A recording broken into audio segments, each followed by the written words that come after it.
This is the ALLPOWERS S2000 portable power station, and after 8 months of real use, I've got a clear picture of where it shines and where it stumbles. I bought it for weekend camping, a small RV trip, and as a backup for short power outages at home.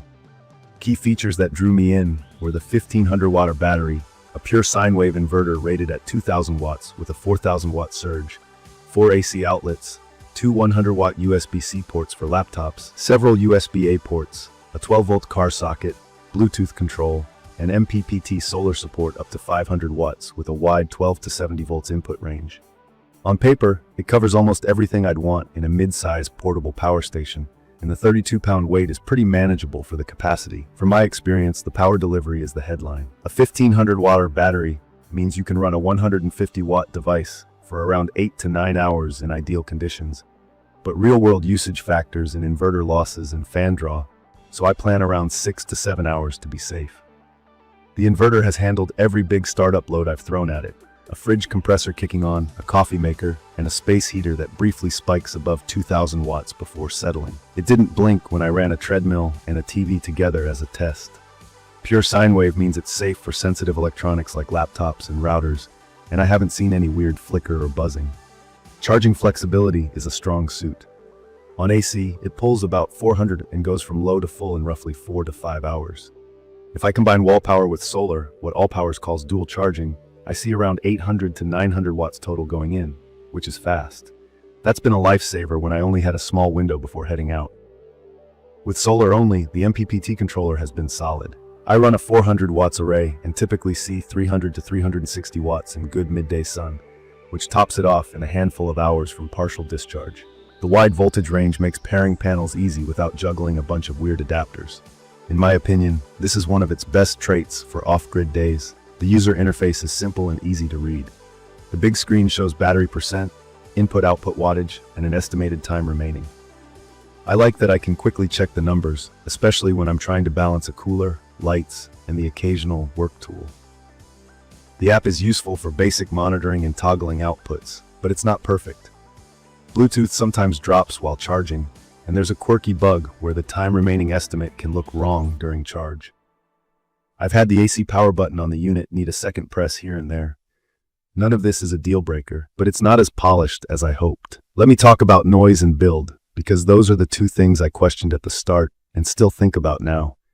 The fans are loud for indoor quiet spaces. They kick on pretty quickly during AC charging or when running higher loads. In a living room during a power outage, it's noticeable. In a tent at night, it's too much for me alongside a CPAP. I've learned to charge earlier in the day and keep AC loads reasonable at night. On build quality, the casing feels more plasticky than premium. The handles are sturdy enough, but the shell scuffs easily and doesn't give me that confidence you get from pricier units with thicker housings. It's held up fine with careful handling. I store it in the included cover when traveling, but I wouldn't toss it around a truck bed. Now the part that new users ask me about most, accuracy of the battery gauge and reliability. Over 8 months, I've seen the battery percentage get weird a few times. Twice, the unit shut off with the display still showing high teens to low 20s remaining. Running it down to a low state and then fully charging it helped recalibrate, but I don't completely trust the percentage readout under fluctuating loads. I rely more on the wattage and a quick mental math based on what I'm running. I haven't had a DOA or a catastrophic failure. I did email support once with a charging question and got a reply after a couple of days. It was brief, but helpful. I've read mixed experiences from others, so I back up important gear with a second power option when it really matters. Pass-through charging works and has been handy. I've kept my modem, router, and a laptop running while the unit was plugged into the wall.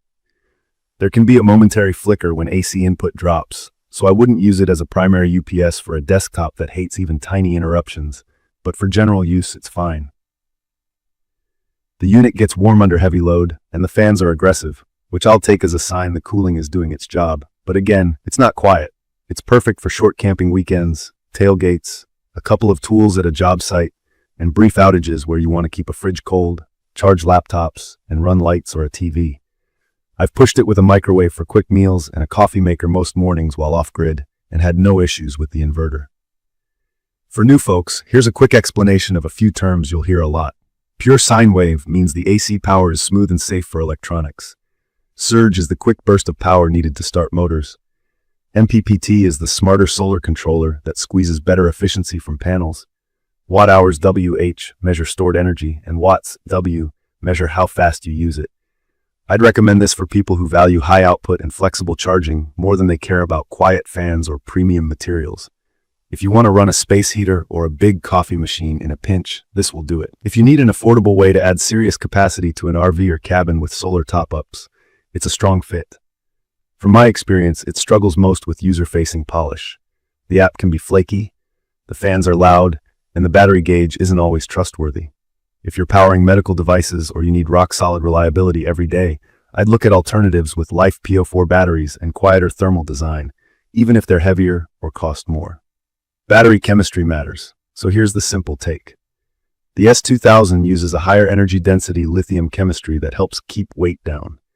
It's rated for 1,000+ cycles, which is decent for this class, but it's not the tank-like longevity of some Life PO4 competitors. That trade-off, lighter and more compact for slightly less lifespan, has been fine for how I use it. Time will tell how it holds up over years, but 8 months in, capacity feels consistent, and I haven't noticed quick degradation. In my opinion, the S2000 nails the core job of delivering big power on demand and charging quickly from multiple sources. The price often goes on sale, and when it does, the value is there.